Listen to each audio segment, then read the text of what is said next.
Labrīt visiem vēlēšanu rītā, mūsu vēlēšanu speciāla izlaidumā. Sveiks, Niel! Tava prognoze, kā vienmēr, pareiza. Šlesers nebūs Rīgas mērs. Attiecīgi apsveicam Klemberga kungu.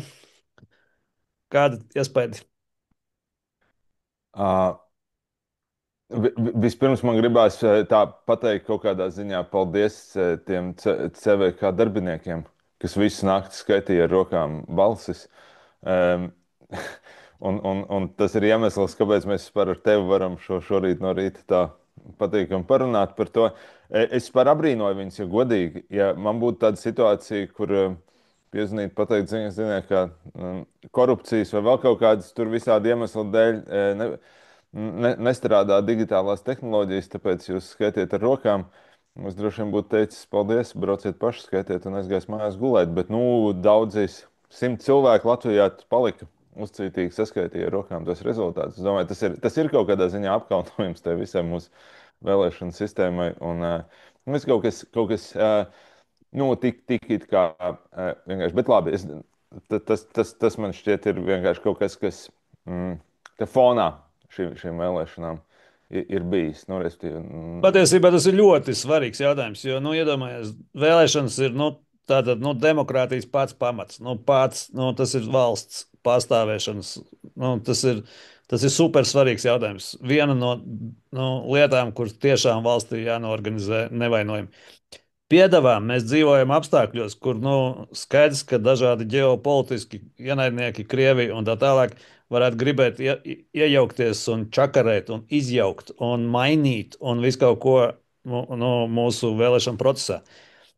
Un iedomājies, ja šāds bardaks, nekārtība un šādi feili ir apstākļos, kad neviens neiejaucās. Šī nav nekāda iejaukšanās no malas. Šī ir mūsu pašu nemāks, kārtējā nespēja noorganizēt procesus.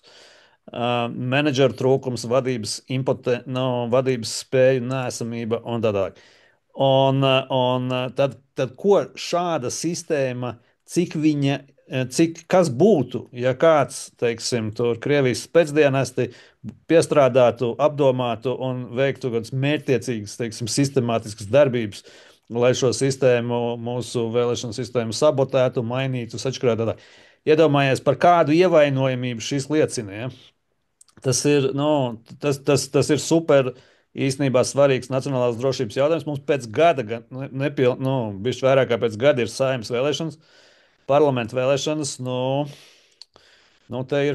Te būtu gan ko apdomāt atbildīgajiem. jā, un varēja arī redzēt, ka nav vispār nekādas līderības vai vadības. Tur pienāca pretrunīgi vēstījumi, tad teica, ka būs jāgaida, tad tie cilvēki gaidīja uz vietām, tad nebija pat skaidrs, kurš tur īsti uzņemās kaut kādu atbildību tajā brīdī. Bet jā, okay. Bet beidzies viss ir laimīgi. Puslīdz, es saprotu, lai gan pavisam oficiāli rezultāti mums vēl nav, bet ir vairāk vai mazāk no visām vietām šobrīd jau ir saskaitīti un no visiem reģioniem. Jā, Rīgā Kāda trūkst tev kaut pirmie kādu lielu iespēja? iecirkņu, bet es domāju, ka tā tad viņi nemainīs vairs principiāli to spēku sadalījumu. Jā. Apsveicam Klembergu kungu. Tā tad, ko par rezultātiem var pateikt? Es teiktu, ir tikai viens neliels, manuprāt, pārsteigums, kas tā kā pārsteigums īsts man vismaz. Vai bišķi negaidīts rezultāts, tas ir tā tad apvienotais saraksts. Apvienotais saraksts, kurš nerādīja nekādus dzīvības pazīmes. Ja? Tomēr mēs redzam, apvienotais saraksts tā tad ir iekšā, es neredzu tam nekādu citu izskaidrojumu, kā vienīgi to, ka Sprindžuka kungs to burtiski izvilka pēdējās debatēs.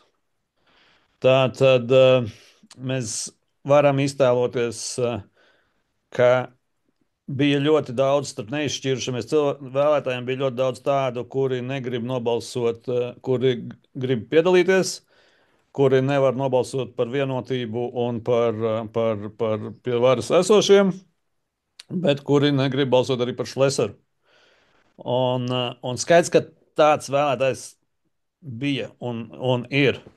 Un attīstībai it kā bija, būtu bijis tas, kuriem bija tas jāpaņem, bet attīstība ar kaut kādu katastrofālu sliktu kampaņu šo iespēju neizmantoja. Un Sprindžuks, jāsaka, ka Sprindžuks pēdējās debatēs viņš tiešām bija vislabākais. Viņš atrada īsto toni, īsto attieksmi, īstos pareizos vēstījumus un redz, kur mums, un redz, kur pierāva tos dažus punktiņus, kas ļāva, teiksim, tur nezinu, no 3 pacelties uz 6. Ja? Un tā līdz ar to mūs visus nedaudz pārsteidzot. Citu pārsteigumu es diži neredzu, kā tev rādās. Mm.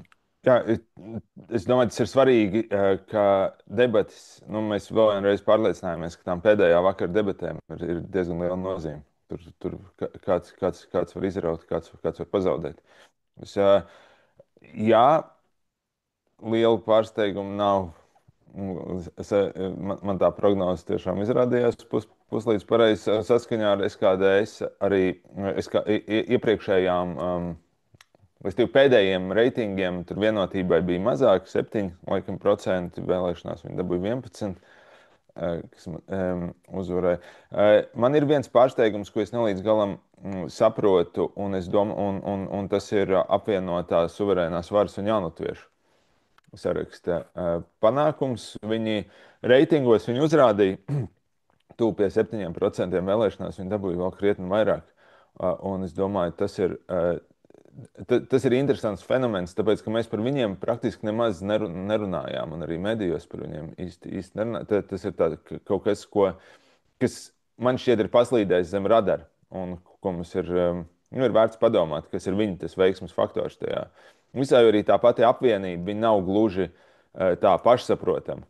Uzreiz viņi neilgi pirms vēlēšanām sagāja kopā jaunatvieši ar Juliju Stepaņenko vadīto partiju, nu, un ar ļoti labiem rezultātiem priekš viņiem, es teiktu.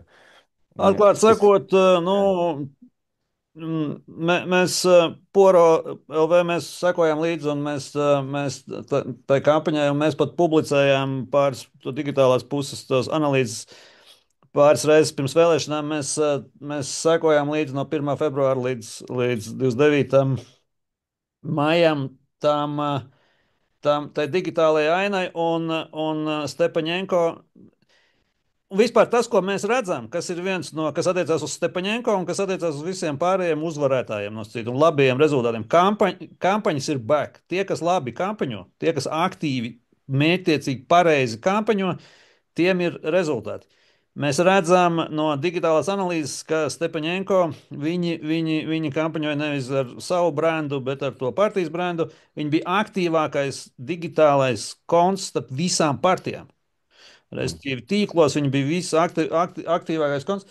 Teiksim, salīdzinoši suverēnā vara deva 1500 postus, tur, kur teiksim, vienotība deva 900, un tur, kur saskaņas tikpat kā vispār nav. Ja? Un tā tālāk.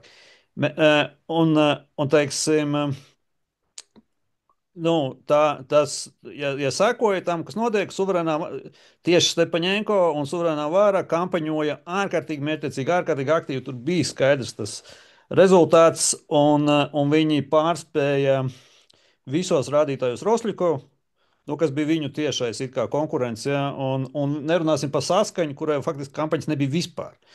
Un tā. Bet tas, ka kampaņas ir izrādījušās ārkārtīgi efektīvas, to rāda arī uzvarētāji. Ja tas attiecās arī uz Šlesaru un uz Tēzem brīvību. Piemēram, Tēzem brīvība Ratnieks ir Ratnieks bija visaktīvākais kandidāts sociālos tīklos. Ratnieks no 1. februāra līdz 29. maijam ierakstīja 1600 postu. Izveidoja. Tas ir diezgan, teiksim, cipars. Ja. Šlesers, kurš bija nākamais aktīvākais, 1300. Ja. Iedomājies, tas ir starp 290 un 390 postu mēnesī. Ja.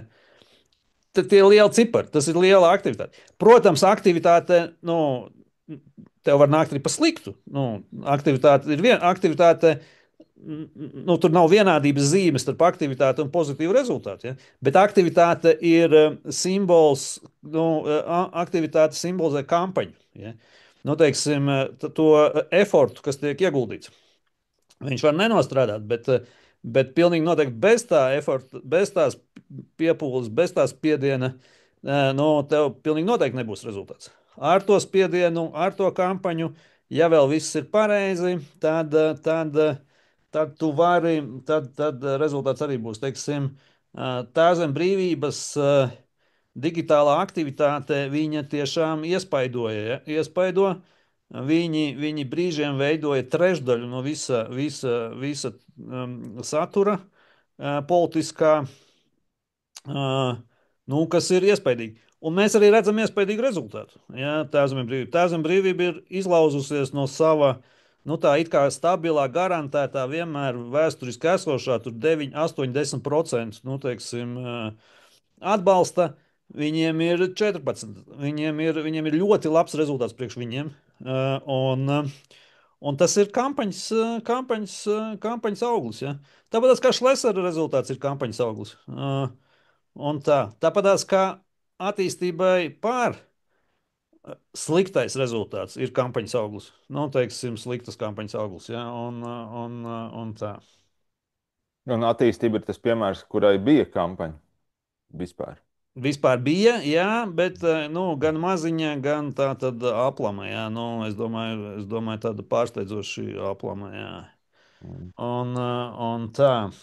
Nu, mans tas svarīgākais insights par šo būtu tas, ka ir iespējams vēlēšanās startēt labi, ir iespējams dabūt balsis arī esot tikai aktīvam digitālajā vidē. Nu, restīvi, tas jautājums ir par to, vai ir iespējams mm, dabūt labus rezultātus bez līdzekļiem, tur kampaņām medijos un bez, tur, teiksim, sabiedrisko mediju atbalsta vai tur kaut kāda cita lielo mediju atbalsta, kāds ir, tur, piemēram, progresīviem vai vienotībai.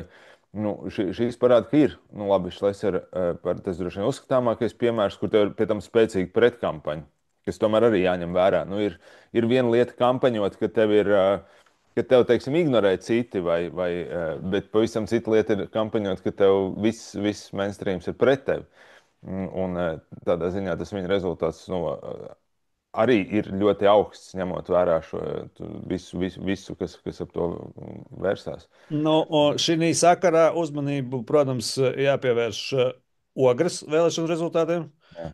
Kur tā tad, nu, savā ziņā, nu, ārkārtīgi iespaidīgi tas, ka sabiedriskie mēdīji, teiksim, visu šo savu 50 miljonu ieroci, ja, teiksim, pavērš pret vienu pašvaldību, vienas pašvaldības mēru, lielāko daļu no priekšvēlēšana perioda, teiksim, regulāri un sistemātiski tevi nomelnojot. Tas ir iespaidīgi, un tev ir pilnīgi taisnība. Tas vairs nav izšķiroši. Ja? Tātad Helmans ir stabili uzvarējis. Tur ar 46% viņš veidos, nu, viņam nevajag koalīciju, respektīvi, viņam būs vairākums domē. Un mēs redzam, ka tā tad var cīnīt. Ja tu esi labs, ja tu esi tiešām labs, ja tu strādā, ja tu parādi pilsētniekiem, nu, ka pilsēta attīstās, ka tu esi pilsētai labs, tevi tik viegli no trases nenoņems baigs. Nākamais tāds pats gadījums, ja teiksim, vispār tur kaut kāds overwhelming landslide rezultāts, ja, nestoties uz visām tur kaut kādām absolūti crazy krimināla lietām un vēl kaut ko, un tā. Vispār mēs šajās vēlēšanās, un tā ir ļoti laba, nu, ziņa, es domāju, sabiedrībai. Šajās vēlēšanās mēs redzam, ka tie mēri, kas tiešām labi strādā, kur pilsētas attīstās, kur vienkārši pilsētas attīstās, tā kā Liepāja. Ja? Liepāja arī, nu, teiksim, esošais mērs ir uzvarējis ar vienkārši, nu, tā kā pilnīgi totāli pārliecinoši. Kāpēc? Nu, tāpēc, ka pilsēta attīstās. Nu, pilsētnieki nav stulbi, nu, cilvēki redz, ja?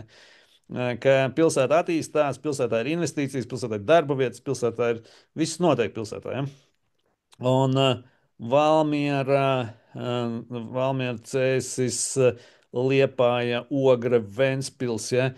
Nu, teiksim, mēs redzam tās pilsētas, kur pašvaldības labi strādā, tur arī pašvaldības, nu, teiksim, esošās varas stabili turās. Ja? Rīgā viss ir sarežģītāk, lai gan arī savā ziņā rezultāts, vienotība ir zaudējusi. Ja? Vienotība ir zaudētājs. Tomēr, ja? Tev ir mērs, tu esi pie varas, un tu pat neesi top 3. Ja? Teiksim tā. Protams, ar visu šo, teiksim, atkal krēsī kampaņu, tādā ziņā krēsī vēstījumiem, ka nav svarīgs, kā tu strādā.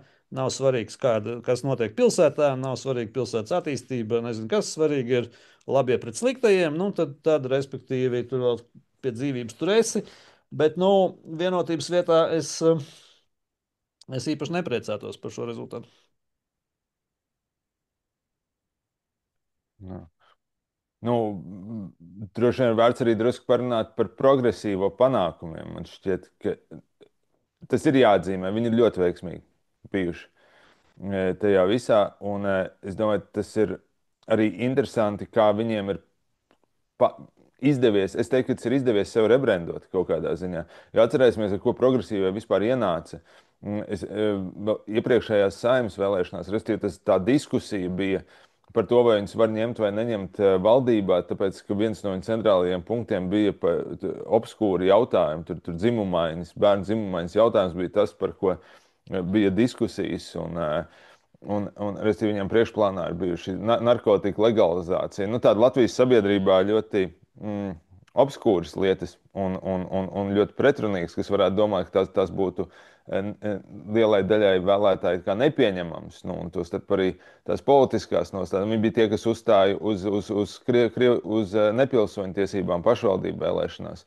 Respektīvi, tur bija virkne visādu apsvērumu, kas viņu varētu padarīt par diezgan mazu un grūti pārdodamu partiju, vai grūti pieņemamu partiju plašās masās. Un tagad tas ir kaut kā pārvēlies, un viņi ir ieguvuši, principā viņi ir uzvarējuši vēlēšanās, ja tas būs viņu mērs, kas visticamāk būs. Un tas ir tāds ļoti interesants fenomens, kas arī man nav līdz galam skaidrs, kā tas, kurā brīdī tas ir noticis. Vēl īpaši ņemot vērā, ka viņi ir valdībā, viņi ir viena no visneveiksmīgākajām, tā stingri ņemot pārvaldības partijām. Viņiem ir briškens, viņiem ir ārkārtīgi, nevar līdz galam saprast, korumpēts vai nekompetents aizsardzības ministrs. Viņiem ir virkni visādi problēmu. Un tas nav nekādā veidā patraucējis. Tas ir interesants fenomens. Nē, es domāju, ka tomēr. Kā tu šo skaidro? Es to skaidroju tādā veidā, ka tas ir kārtējo reizi, mēs to Latvijas politikā redzam, bieži tas ir labie cilvēki, jaukie cilvēki pret tipa darītājiem. Mums ir vienmēr jaukie cilvēki, kuri vienkārši jauki cilvēki, kuri ir par visu labo un pret visu slikto. Un tad mums ir kaut kādi saimnieciskie cilvēki, darītāji, kuriem viņi ir darītāji, viņi, nezinu, būvē, dara un tā tālāk, bet, attiecīgi viņiem ir vēsture ar visādiem šaubīgām lietām, tur, nezinu, tur kaut kā korupcijas, kaut kādām aizdomām, vēl kaut ko, kā jau tā tālāk un tā. Īsāk sakot, viņi ir sliktie cilvēki. Un mēs Latvijas balsojam par labajiem cilvēkiem. Klemberga kungs, protams, es gribu redzēt, viņam būtu jābūt mēram pēc visiem loģikas tagad. Viņš ir lielākais, tā tad bez Šlesera nākamais lielākais. Viņš ir vadījis tikai biedrības. Viņš tagad, cilvēks, kurš ir vadījis tikai, strādājis vispār tikai, viņš tagad vadīs miljardu budžetu, lielāko Latvijas pilsētu, ar pārpa miljardu budžetu, bez nekādas pieredzes. Es vēlu veiksmi. Pie tam, jā, lai veicās. Un tā. Bet tāpēc, ka viņi visi ir jauki cilvēki, progresīvie. Viņi visi ir simpātiski, jauki, par visu labo, pret visu slikto, visiem visu tā, kociņi, puķītes, veloceliņi, viss nais, saprotamas lietas, jā, teiksim, un tā. Viņi, jā, ir lielas aizdomas, un to pierāda viņu līdzšinējā valdības un tā tālāk, ka viņi ir pilnīgi, šie cilvēki nespēja neko nomenedžēt un vadīt, un šis ir viss tajā stilā, ka mums sabrūk viena pēc otras kritiskas sistēmas valstī. Tas ir dēļ šiem labajiem cilvēkiem, kuri ir labi cilvēki, bet nespēja pilnīgi neko izdarīt. Ja, tāpēc, ka viņiem nav ne pieredzes, ne zināšanu, ne iemaņu, ne talantu vadīt, organizēt un tā. Bet, nu, labi, nu, tāda ir izvēle. Nu, ko? Nu, neko. Nu, skatīsimies, kā ies. Nu, es tiešām bez ironijas vēlu veiksmi, tāpēc, ka nu, es esmu rīznieks. Es gribu, lai Rīgai viss ir labi. Un es gribu, lai Rīgas mēram viss izdodas un tā, jo tas ir man personīgi vajadzīgs kā pilsētniekam. Bet, nu, es domāju, ka būs grūti. Būs grūti arī progresīvajiem strādāt, nu, kā viņi strādās kopā ar nacionāļiem, kur ir nu, visas iespējamās ideoloģiskās pretrunas. Nu, tomēr, nu, kā viņi ir pretpoli, Jā. viņi ir ideoloģiski skaidri, absolūti pretpoli. Ne tikai tur ir nevis vienkārši pretrunas, viņi ir vienkārši pretpoli. Nu, un atcerēsimies, ka viņi ar vienotību un jauno vienotību viņi ar skandālu izšķīrās dēļ tā, ka pārmetā vienotībai korupciju. Nu, kā tur viņi tagad kopā strādās? Es nezinu, bet nu, vēlēšana rezultāts ir tāds. Ka, nu, ņemot vērā šo te rezultātu un viņu iepriekš vēlēšanām sarunāto un teikto, nu, viņiem tagad būtu jāveido un jāstrādā. Tā būtu viena no prognozēm, nu, tādām loģiskām, ka ļoti iespējams šeit sekos kaut kas līdzīgs, kas sekoja pēc iepriekšējām pašvaldību vēlēšanām. Kaut kāds medus periods iesākumā, un tad strīdi un skandāls un šķiršanās potenciāli. Jo tā kombinācija ir tiešām tāds nu, sprādzienu bīstama un grūti saliekama kopā. Kaut gan no otras puses, nu, Latvijā ideoloģija nav nekad spēlējusi īpaši lielu lomu. Mēs to redzam arī pašreizējā no saimā, kur teiksim, Zemnieku savienībai nav nekādas problēmas būt kopā ar progresīviem un balsot līdzīgi, tostarp kādos vērtību jautājumos un citādi. Es vēl aizdomājos par to, tu minēji, kas ir absolūti taisnība par to, ka izskatās, ka mēru panākumus novērtē. Bet es līdz ar to sāku domāt arī, ok, bet tas ir tādā situācijā, kurā tu jau esi kļuvis par mēru. Nu, respektīvi, tu jau esi bijis kaut kādā lielā partijā un jau esi līdz tam ticis. Nu, vai šie rezultāti mums kaut ko parāda par jaunu partiju iespējām tikt pie varas, nu, respektīvi, vispār kaut kāda tāda fundamentālā kursa maiņas iespējamība. Jo izstāsta, ka no mazajām partijām neviena īsti nav izšāvusi, un tur tie procenti arī pārsvarā ar visām ir ļoti mizerabli, tur ir 0,2, 0,3%. Nu, taisnība tajā, ko tu saki par kampaņām, viņi arī bija izrādījušies diezgan slinki, lielākā daļa no mazajiem un grūti pamanāmi. Bet, nu, jebkurā gadījumā tas jautājums droši vien ir, vai vispār ir iespējams iesprāgties tajā visā, jo nu, mēs skatāmies uz to sārakstu, tie vienalga, tie pārsvarā ir vai nu varas partijas vai opozīcijas partijas, nu, kuras jau ir pie varas. Mm, Vai, es par to sāku domāt, jo nu, tas jautājums ir pirms katrām vēlēšanām, kad nāks tie jaunie. Kad nāks jaunie cilvēki, jaunās sejas, vai kad nāks jaunās pārmaiņas. Un izskatās, vismaz no tādas perspektīvas, nu, vismaz šeit nekādas pārmaiņas nav bijušas tādā ziņā.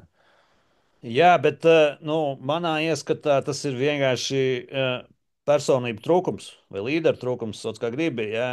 Es domāju, Latvijas politika to pierāda, un es domāju, mēs arī šobrīd esam tādā situācijā, ka spēcīgs līderis var atnākt un vienkārši noslaucīt visu galdu un paņemt vairākumu. Ja viens šāds līderis ir, mums ir pa pilnam tādu piemēru, sākot ar, es nezinu, Šķēli, Repši, Zatleru, Čeveru un tā tālāk. Nu, restīvi, ja ir kāds, kam ir griba, kam ir komanda un kam ir nu, kas spēj kaut ko uzorganizēt, tad tā iespēja ir. Tā iespēja ir. Jā, bišķi naudu vajag, jā, bišķi negodīgi ir, ka, teiksim, tās lielās partijas saņem to valsts finansējumu, un tas nostāda neizdevīgā situācijā, jebkuru, kas startē no malas taisnība, bet, bet tā iespēja ir, tas iemesls, kāpēc neviens neizšāva, ir tāpēc, ka kurš tur, kā, tur neviena nav, nu, tur ir bēdu leja, ja? Un tā. Tā kā, tā kā es domāju, ka iespēja būtu, ja vien būtu kāds kāds spēcīgs cilvēks. Okay. Tad ir līdz drusku vairāk par gadu laika, ko pameklēt, atrast kādu viņiem. Ja grib. Kā es vēl gribēju pēdējā par to aktivitāti īsi parunāt. Jo tāds viens no galvenajiem vēstījumiem, kas aizgāja, bija, ka šeit ir kaut kāda īpaši liela aktivitāte bijusi šajās vēlēšanās. Un to visādīgi mēģināja uzsvērt. Un to starp medijos runājot par to. Es apstājos tos datus, un man šķiet, ka tas ir pārspīlēti. Man šķiet, ka nav nekāda lielāka aktivitāte bijusi.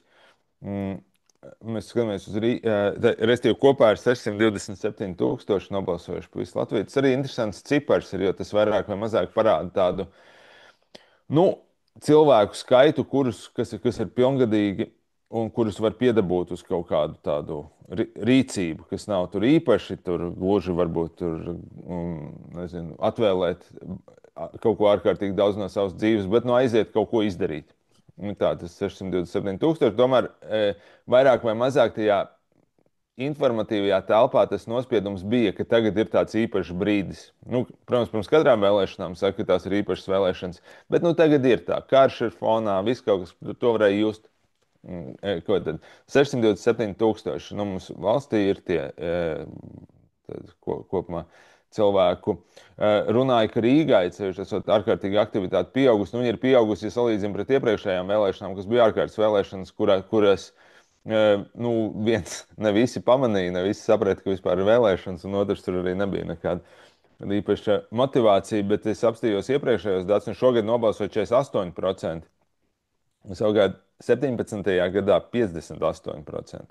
Restīvi mums ir nevis pieaugusi, mums ir mazāka par 10%, ja salīdzinām nu, teiksim, ar iepriekšējām vēlēšanām. 2001. arī bija 58%, un tad rekords ir 60%. Mums ir bijušas pašvaldību vēlēšanas ar 60% dalību 2001. Nu, restīvi mēs nevaram runāt ne par kādu tur īpašu aktivitātes pieaugumu. Vai ka cilvēki būtu īpaši sasparojušies, vai tas pēkšņi būtu kļuvis īpaši svarīgi. Tas man arī šķiet tāds piezīmes vērts moments. Absolūti, absolūti. Tas ir svarīgi. Jā, tev taisnība, es tev pilnīgi piekrītu. Un tur varētu būt vairāk iemesli. Tur varētu būt svarīgs iemesls arī tas, ka mums reāli samazinās faktiski Latvijā dzīvojošo cilvēku skaits. Šī aktivitāte tiek rēķināta no iedzīvotājiem, kuriem šeit vajadzētu, kuri šeit nu, formāli ir. Bet vai viņi šeit ir pa īstam? Tas vēl ir nu, liels jautājums. Īpaši mēs redzam, tur, kur zema aktivitāte ir Latgalē un tā tālāk. Tur ir liels jautājums, vai tur vispār ir tie cilvēki, kur tur varēja teorētiski aiziet. Vai viņi nav visi lielie pārvākušies uz lielām pilsētām vai vispār uz īriju. Un tā.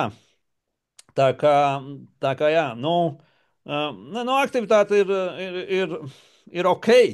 Bet jā, tieši tā, teikt, ka viņa ir kaut kāda lielāka, tas ir tikai ja salīdzina ar pilnīgi nu, īpašo pagājušo reizi. Es vēl gribu nu, pateikt, ka, manuprāt, skumja ziņa un svarīga ziņa šajās vēlēšanās ir tomēr saskaņas bēdīgā klusā nāve. Un to, ka saskaņas vietu tā tad ir aizņēmis Stepaņenko un Rosļikovs. Tā ir svarīga īstenībā ziņa, jo saskaņa tā tad bija tā, nu, Krievu, teiksim, partija, kur visi līderi nosodīja karu Ukrainā uzreiz, bez vilcināšanās, bez mīkstināšanās, pirmajā dienā. Vēl pirms daudziem latviešu politiķiem. Un tā ieņēma skaidru pozīciju šajā jautājumā, šajā super svarīgajā jautājumā.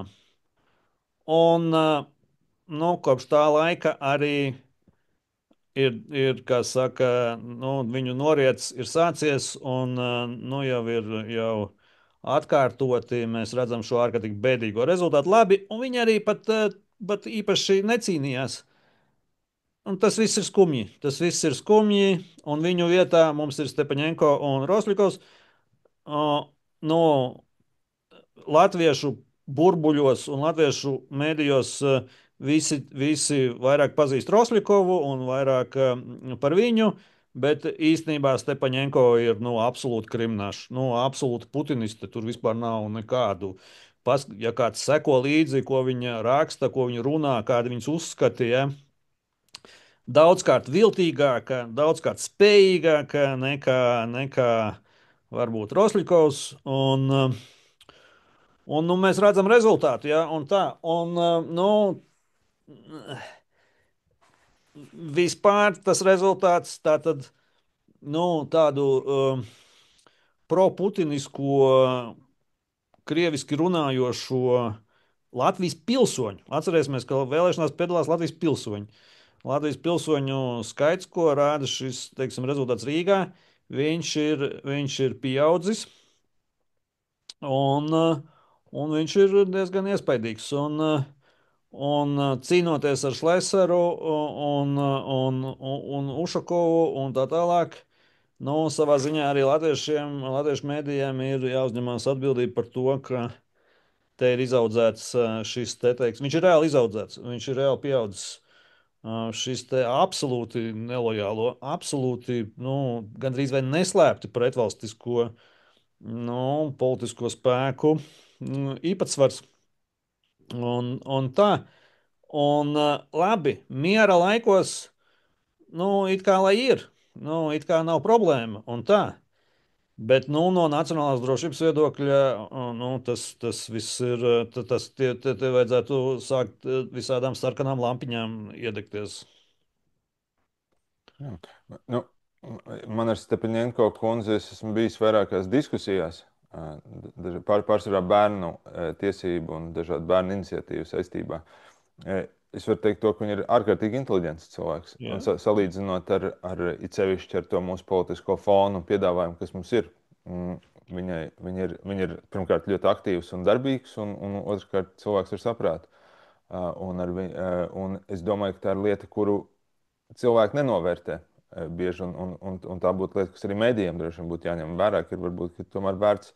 Mēs tā vieglu roku tur aizslaukot, jā, tie ir jaunatvieši, tie kaut kas tāds, un vai nu ignorējot, vai trivializējot to visu situāciju, mēs neņemam vērā, ka patiesībā šie cilvēki, protams, ka ir ar milzīgu jaudu un potenciālu.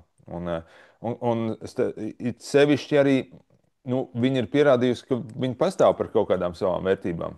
Jo es zinu, protams, tikai to darbības daļu, kas attiecās uz bērnu tiesībām, bet tur viņi ir bijusi gadiem ļoti konstanti, ļoti uzstājīgi, un tur ir tiešām daudz ko izdevies gan sasniegt, gan vērst uzmanību uz lietām, kam tur lielie politiķi vai lielie mediji nebūtu pievērsuši. Tā kā, jā, būs ļoti interesanti pavērot, kā viņi darbosies Rīgas domē un kas no tā viss izvērtīsies uz nākamajām saimnes vēlēšanām, kas, protams, ir tā īstā lielā platforma tālāk. Tu domā, saskaņā ar visu viņai cauri, vai viņi mēģinās vēl vilkt tur līdz kaut kādam? Saskaņa neizskatās, ka censtos kaut ko vilkt. Jā. Teiksim, saskaņa zaudē pozīciju pēc pozīcijas, vēlēšanas pēc vēlēšanas. Un tā es tikai vēlreiz saku, tā ir slikta ziņa Latvijai. Un tā. Par Stepaņēnu un Rīgas domu, viņas jau neinteresē Rīgas doma. Viņi jau zina, ka viņa Rīgas domē nekas nekur nebūs. Un tāpat kā Rosļikovs, es viņu jau neceru tur ne uz ko tur strādāt. Teiksim, tā. Bet vēl piebilstot pie tā, ko tu teici par Stepaņēnu, bez visa tā, ka viņa nav stulba, ir izglītota, gudra un tā joprojām. Viņi ir arī ārkārtīgi darbspējīgi. Teiksim, to, kas vēroja kampaņas sīkāk, teiksim, tas darba apjoms, ko izdarīja Stepaņēnko, ir galvu reibinošs. Teiksim, īsa tas, ko viņa visā tajā periodā fiziskais stundas un piepūle un darbs, ko viņa paveica, ir ārkārtīgi iespaidīgs. Tā kā, jā. Jā, tas ir vēl tieši tā, kā tu pareizi ieskicēji, mums šie rezultāti ir jāanalizē arī parlamenta vēlēšanu nākamo, kas ir tūlītās kampaņas principā sāksies. Ja? Un, nu, Šlesaram, piemēram, kā jau es to iepriekš teicu, šis var izskatīties, nu, es nezinu, cik viņam, kāda, cik viņam svarīga tieši tā Rīgas domē, bet, nu, vispār politiski tātad šis ir super spēcīga atgriešanās, un ja viņš nekļūs par, nu, viņš nekļūs par Rīgas mēru, jo tur nekā nesnāk, manuprāt, tad es neredzu ceļu, kā viņš var kļūt par Rīgas mēru. Tad tas viņam ir super izdevīgi saimnes vēlēšanu kontekstā. Viņš ir uzvarējis Rīgu, viņu atstās ārpusē, tāpēc ka ar visādiem nu, tādiem aiz matiem pievilktiem argumentiem, vienkārši nobrendējot viņu kā kaut kādu ļaunumu un tā tālāk, bez nekāda racionāla tāda, tas viņam dos, nu, spriežot pēc aktivitātes, ko jau minēju, arī, starp citu, tāpat kā Stepaņenko, vēl viens cilvēks, kurš ieguldīja mega darbu kampaņā. Ja? Mega stundas, mega piepūli, ja? Mega darbu. Nu, un spriežot pēc visa, nu, es pieņemu, ka neapstāsies. Un viņam ir izcila pozīcija tagad uz saimas vēlēšanām. Vienkārši perfekta. Ja? Un lai progresīvie pavada Rīgas domu. Okay.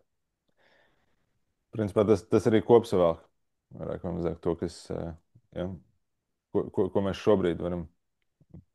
Paredzi, ka nostrādās līdz beigām, vai būs kaut kāda šķelšanās pa vidam? Vai arī tu negribi izteikt prognozes šobrīd?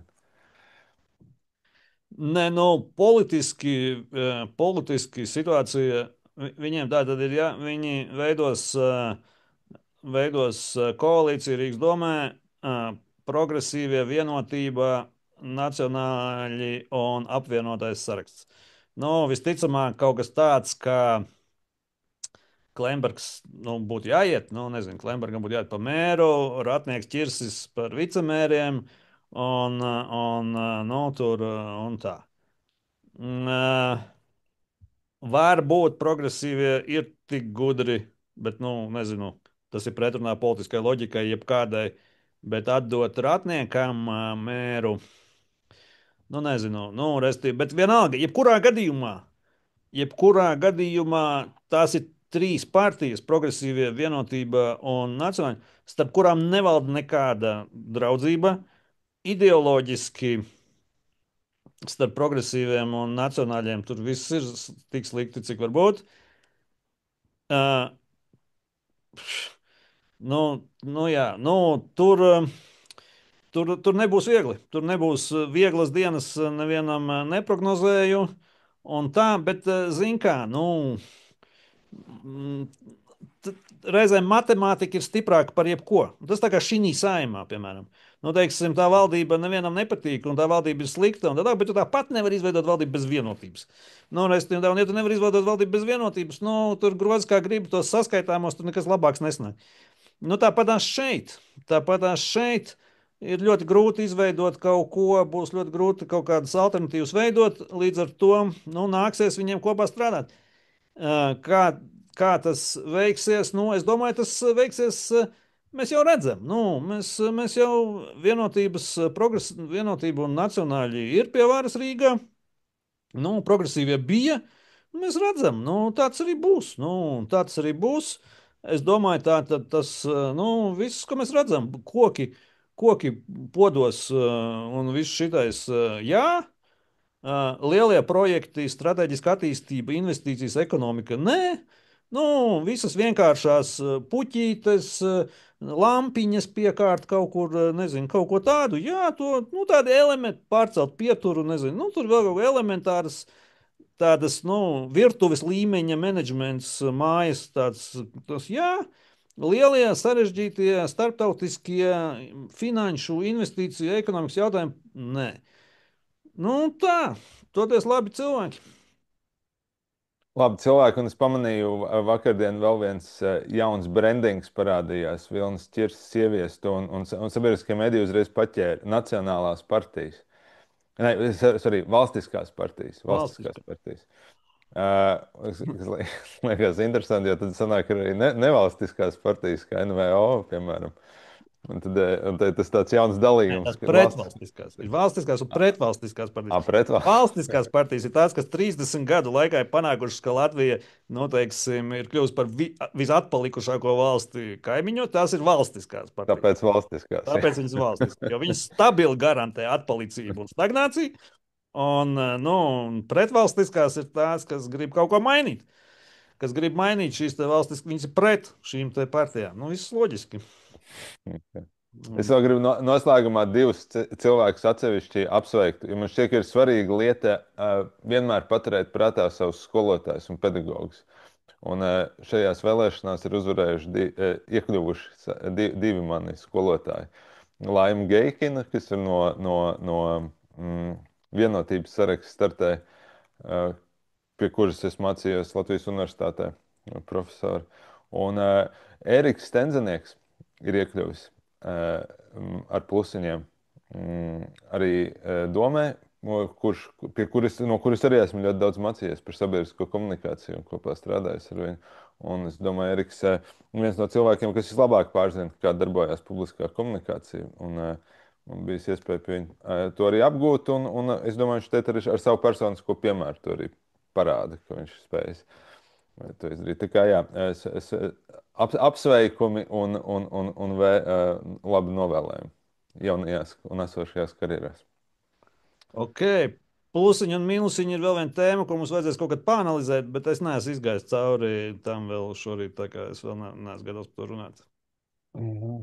Nu, labi, nu tad sekojam līdzi un tiekamies piekdien. Tā. Visu labu visiem!